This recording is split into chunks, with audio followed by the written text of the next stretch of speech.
Guys, welcome to my channel. आज गणतंत्र दिवस की आप सबको मेरी ओर से शुभकामनाएं। और इस नया साल देश के लिए तरक्की का साल हो, देश के लिए आत्मनिर्भरता का साल हो। अभी हमारा वीडियो स्टार्ट करते हैं। 15 अगस्त 1947 में हमारा देश आज़ाद हुआ। जब आज़ादी मिली उसके बाद ये तय करना है कि अभी नया देश किस तरह से चलेगा, कैसे चलेगा, लोग अपना जीवन कैसे जिएंगे, इसके लिए बंधारण नक्की करना था। और ये बंधारण तय करने के लिए बंधारण के गढ़वाइयाओं ने हमारा बंधारण तय किया। ये बंधारण तय करने में 2 साल लगे और उसके बाद 26 जनवरी 1950 में हमारा बंधारण अमल में आया। इसलिए इस दिन को गणतंत्र दिवस भी कहते हैं। हमारा बंधारण लोगों के लिए, लोगों के द्वारा और लोगों से चलने वाला बंधारण था। इसीलिए हमारे यहाँ लोकतंत्र की स्थापना हुई, लोकशाही की स्थापना हुई। और ये नया साल आपके लिए, आपकी फैमिली मेम्बर्स, कलीग्स, सबके लिए प्रगति का साल हो, ऐसी मेरी शुभेच्छा और प्रार्थना है। गणतंत्र का दिन है तो बापू को याद करना ज़रूरी है। ऐसा नहीं है कि हम हमारे इस राष्ट्रीय त्यौहार पे ही उन्हें याद करें, पर बापू के विचारों को हमारे अंदर डालना ज़रूरी है। इसलिए आज मैं आपके सामने जो बुक के बारे में रखने जा रही हूँ, वो बुक बापू ने खुद लिखी है, उनकी आत्मकथा है। ये बुक सत्य के साथ मेरे प्रयोग है।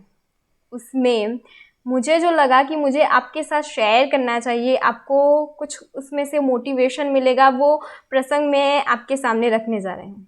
तो लेट्स स्टार्ट। तो बापू जब हाई स्कूल में थे तब उनके 2 से 3 ही फ्रेंड्स थे। पर अभी उन्होंने ऐसा किया कि उन्होंने उन फ्रेंड्स को छोड़ा नहीं, पर अब उन्होंने नई सोहबत ली थी। ये नई सोहबत उनके भाई, उनकी पत्नी कस्तूरबाई और उनके माता को नहीं पसंद आई, क्योंकि उनके जो मंझले भाई थे वो भी इन्हीं लोगों के साथ फिरते घूमते थे और वो तो ऑलमोस्ट बिगड़ ही चुके थे। इसीलिए उनकी माता, उनकी पत्नी और उनके भाई ने बापू को रोका कि उनके साथ ना फिरे। तो बापू ने उन्हें कहा कि आपको उनके सिर्फ दोस्त दिखते हैं, पर मुझे उनके गुण भी पता है, मैं उन्हें सुधार लूँगा। ऐसा कहकर बापू ने उन्होंने घर वालों को तो दिलासा दे दिया था। और फिर उनके घर वालों ने बापू को वो जिस दिशा में जा रहे हैं वहाँ जाने दिया। अभी जो बापू के साथ होने वाला था उसका बापू ने शायद कल्पना भी ना की हो। एक दिन बापू के दोस्तों ने उनसे कहा कि मांसाहार करने से आपका शरीर में ताकत आती है, आपका शरीर हटीला बनेगा। तो उन्होंने कहा कि वो कैसे? तो उनके जो साथीदार थे उन्होंने कहा कि मांसाहार खाने से बहुत ताकत आती है। ये अंग्रेज इतने ताकतवर मांसाहार से ही तो होते हैं। हमारे जो शिक्षक हैं, हिंदू शिक्षक, वो भी छुपकर मांसाहार करते ही हैं। ऐसा उन्होंने बापू के सामने रखा और भी बहुत सारे उदाहरण दिए, अपने उदाहरण दिए कि वो इतना ज़्यादा लंबा कूद सकते हैं, इतना दौड़ सकते हैं, उसका कारण मांसाहारी है। ऐसा उन्होंने कहकर बापू को समझाने की कोशिश की। उसमें अभी ऐसा हुआ कि शारा में उनकी जो स्कूल्स थे, तो स्कूल्स में उस टाइम पर वो लेख गाए जाते थे, कवि नर्मद के लेख थे। तो कुछ लेख कुछ ऐसे थे कि अंग्रेज राज्य करे, देशी रहे दबाए, पर बेना शरीर तो जुओ भाई, पेलो 5 हाथ पूरो 5 सेने। इसका भावार्थ ये है कि अंग्रेज राज करते हैं और हमारे भारतीय उससे दबे रहते हैं। पर उन दोनों के शरीर तो देखो, वो अंग्रेज 5 हाथ पूरा है, एक ही 500 के बराबर है। इन सब बातों का बापू पे बहुत गहरा असर हुआ। इसलिए बापू ने तय किया कि उन्हें भी आगे स्वराज को वापस लेने की लड़ाई लड़नी है, इसलिए उन्हें ताकतवर बनना होगा। ये सब बातों का असर हुआ और उन्होंने फिर तय किया कि वो मांसाहार करेंगे। पर अभी मांसाहार तो करना था, पर कैसे करेंगे? क्योंकि बापू जो वैष्णव संप्रदाय से आते हैं, तो उनके घर में मांस करना एक पाप है। तो उनके घर में उसकी माता पिता को कहेंगे तो उनकी तो वहीं पे सुन के ही मृत्यु हो जाएगी।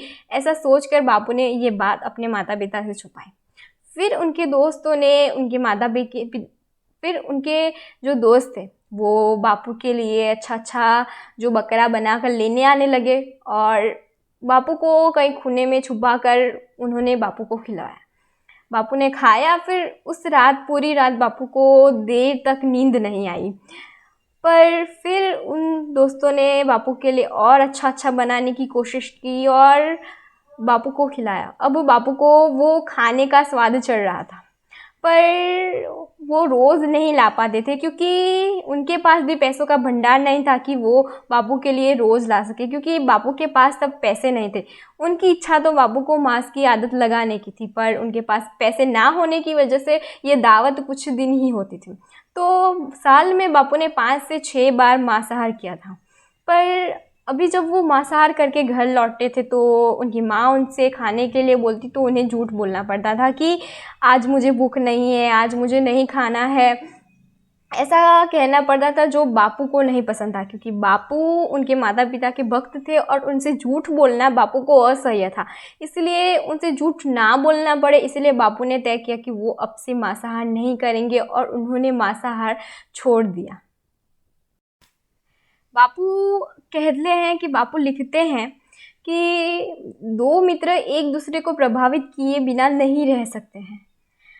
एक मित्र की खराब संगत की असर और खराब गुण की असर दूसरे मित्र पर पड़ती ही है। आप उस मित्र को सुधार नहीं सकते अगर आप और उसका मित्रता का संबंध होगा। जैसे आप गंदे पानी में जाओ उसे साफ़ करने के लिए, आप उसमें उतर के साफ़ करोगे तो आपके ही कपड़े ख़राब होंगे, आपको भी वो गंदा पानी लगेगा। ऐसा ही कुछ मित्रता में है। आप उसके साथ जुड़ोगे तो आपको भी उसकी जो अवगुण है वो आप में भी आने ही वाले हैं। इसलिए मित्रता में आप किसी व्यक्ति को सुधार नहीं सकते, आपको उससे अलग ही होना पड़ेगा और आपको उससे छुटकारा ही लेना होगा। अगर बापू ने जो मांसाहार नहीं छोड़ा होता तो उन्होंने क्या ब्रह्मचर्य लिया होता? वो क्या अहिंसा के मार्ग पर चल सके होते? उन्होंने ये छोड़ा, उन्होंने वो गलत सोबत छोड़ी, तभी तो वो आगे बढ़े। हमारी लाइफ में भी कुछ ऐसा होता है। हमें ये सीखने की ज़रूरत है कि कौन हमारे लिए अच्छा है और कौन हमारे लिए अच्छा नहीं है। किसकी संगत में जाना हमारे लिए अच्छा है और किसकी संगत में जाना नहीं अच्छा है। कैसे गुण हमें लेने हैं और कैसे गुण हमें नहीं लेने हैं, ये जानने की ज़रूरत है। लोग आपको बहलाने की कोशिश करेंगे, आपको समझाएंगे कि ये करना अच्छा है, ये करना, मान मत जाओ। आपको पता है कि ये ख़राब है तो मत करो। ये हमें सीखना है। जैसे बापू ने सीखा, एक छोटा सा बदलाव आपके लिए बड़ी कामयाबी का दरवाज़ा ज़रूर खोलेगा। दूसरी चीज़ ये है कि आपको उसमें से ये सीखना है कि आपको अपनी माता पिता से झूठ नहीं बोलना है, क्योंकि ये 2 व्यक्ति ही है जो आपके लिए सबसे अच्छा सोच सकते हैं, सबसे अच्छा आपके लिए देख सकते हैं। और कोई बेस्टी, कोई फॉरएवर आपके लिए कुछ सोच अच्छा नहीं कर सकता और सोच भी नहीं सकता। इसीलिए कुछ करने से पहले उनसे डिस्कस करें। ऐसा होगा कि वो आपको नहीं समझ सकेंगे, क्योंकि आपकी जनरेशन और उनकी जनरेशन है वो अलग है। आपके विचार और उनके विचार अलग होंगे। कई बातों में वो आपके साथ सहमत ना हो, पर आप उनको समझाएंगे तभी वो मान जाएंगे, उन्हें, क्योंकि वो आपका अच्छा ही चाहते हैं। किसी और से मशवरा लेके वो आपको गलत दिशा में ले जाए, उससे अच्छा है कि आप अपने माता पिता के साथ सलाह लें, उनसे सच बोले। यही आज मैं आपके साथ कहना चाहती हूँ। सत्य का तेल लेकर और अहिंसा की बातें लेकर अमर दिए सदा जलते रहे। आपके पद चिन्हों पर बापू हम सदा सदा चलते रहे। ये भी ऐसी प्रार्थना के साथ मेरा ये आज का वीडियो ख़त्म होता है। और thank you for watching my video. अभी तक आपने मेरे चैनल को सब्सक्राइब नहीं किया है देन सब्सक्राइब कर लेना, क्योंकि मैं आपके लिए अच्छी बातें लाती ही रहती हूँ। Thank you for watching my video. Thank you so much.